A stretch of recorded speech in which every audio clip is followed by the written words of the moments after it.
नमस्कार शेतकरी मित्रांनो, आज तुमच्यासाठी घेऊन आलो ती म्हणजे नमो शेतकरी महासन्मान निधी योजनेचा दुसरा हप्ता व पी एम किसान योजनेचा 16वा हप्ता। याबद्दल मित्रांनो आपण या व्हिडिओमध्ये सविस्तर माहिती बघणार आहोत। परंतु त्याआधी जर तुम्ही या चॅनलवर नवीन असाल मित्रांनो तर चॅनलला सबस्क्राईब करायला विसरू नका, जेणेकरून कृषी संबंधी नवनवीन योजनांची सर्वात अगोदर माहिती आपल्या चॅनलवर मिळते। चला तर मग आता आपण बघू, व्हिडिओला सुरुवात करूया मित्रांनो।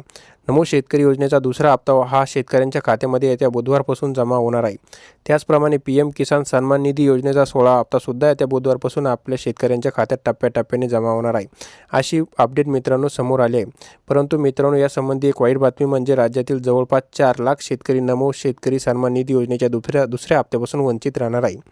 राज्य सरकारने पात्र असलेल्या शेतकऱ्यांची म्हणजे लाभार्थ्यांची संख्यासुद्धा घोषित केली, त्यानंतर अपात्र लाभार्थ्यांची संख्यासुद्धा जाहीर केली आणि सुधारित आकडेवारीनुसार राज्यातील 4 लाख शेतकरी हे दुसऱ्या हप्त्यापासून आता मुकणार आहे।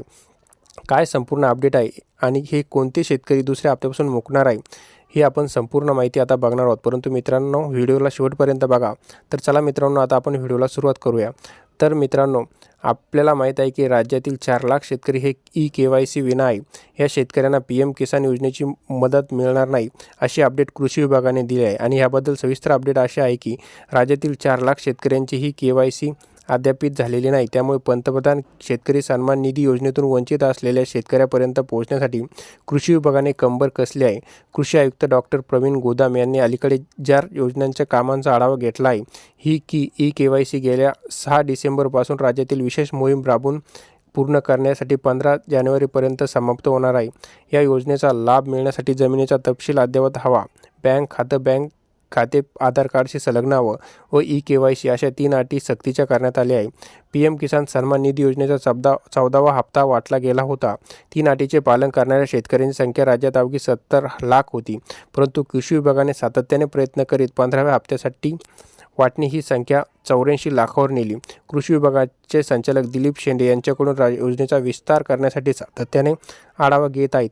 विशेष म्हणजे राज्य सध्या सुरू असलेल्या KYC मोहिमेसाठी आतापर्यंत 86.48 लाख शेतकऱ्यांची या योजनेत कक्षेत आणले गेले आहे, अशी माहिती सूत्रांनी दिली। स्वतःच्या भ्रमणध्वनीवरून KYC करणे शक्य नसल्यास अशावेळी पोस्टात जावे, तिथे DBT वेळ खाते उघडावे आणि हे खाते विना शुल्क उघडल्यास ही KYC आपोआप होते। त्यानंतर मित्रांनो शेतकऱ्यांना प्रत्यक्ष कुठे जावे नाही।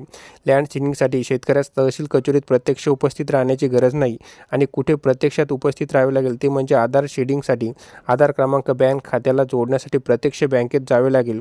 त्यामुळे आता ज्या शेतकऱ्यांनी हे केले नाही त्या शेतकऱ्यांना, त्या 4 लाख शेतकऱ्यांना आता या योजनेपासून वंचित राहावे लागणार आहे। आणि त्याचप्रमाणे नमो शेतकरीचा दुसरा हप्ता व पी एम किसान योजनेचा 16वा हप्ता हा त्यांना मिळणार नाही। मित्रांनो ही होती संपूर्ण अपडेट।